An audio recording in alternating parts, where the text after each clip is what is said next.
নমস্কার বন্ধুরা, নেবার রান্না করে আজকে নতুন একটা রেসিপি নিয়ে এসেছি, দই পাবদা। আমি রান্নাটা করছি, আপনারা দেখতে থাকুন। তো আমি মাছগুলো কেটে তাতে নুন হলুদ মাখিয়ে নেব।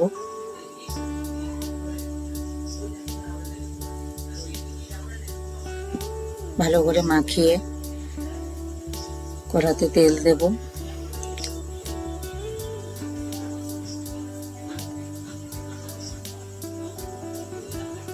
তেলটা গরম হয়ে গেছে, একটা একটা করে মাছ তেলে ছেড়ে দেব।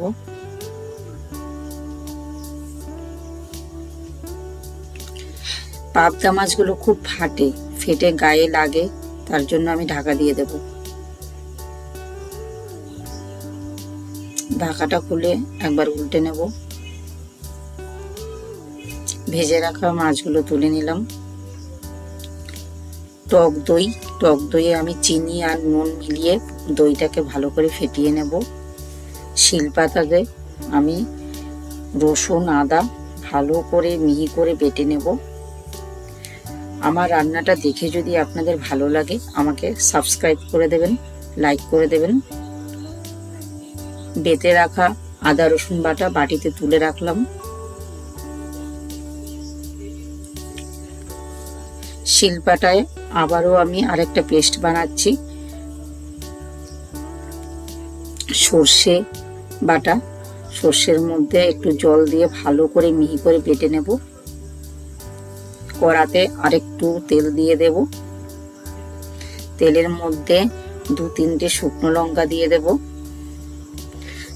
একটা তেজপাতা দিয়ে দেব, একটু গোটা কালো জিরে দিয়ে দেব, আদা রসুন বাটাটা দিয়ে দিলাম, দিয়ে টমেটো দিয়ে দিলাম।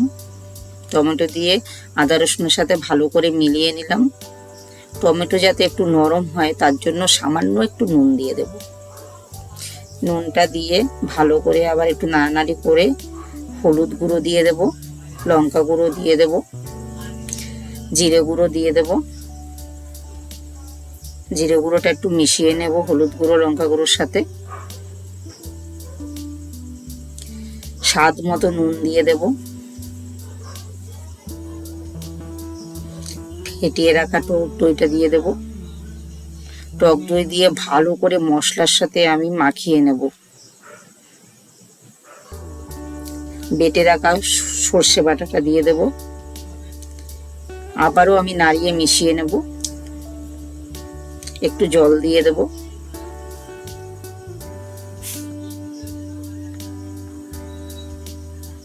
জল দিয়ে নাড়িয়ে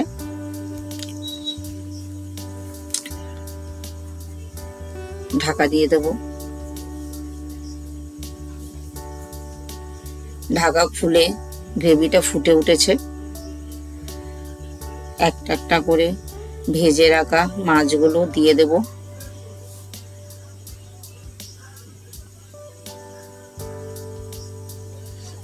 নাড়িয়ে মাছের গায়ে যাতে গ্রেভিটা লাগে তার জন্য নাড়িয়ে দেব।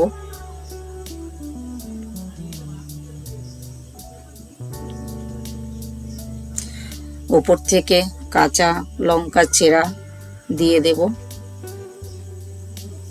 কুচিয়ে রাখা ধনে পাতাগুলো দিয়ে দেব। দিয়ে আবারও একবার ঢাকা দিয়ে দেব। ঢাকা খুলে আমার রান্না রেডি হয়ে গেছে। এবার আমি নামিয়ে নেব। নামিয়ে গরম ভাতের সাথে গরম গরম পরিবেশন করব।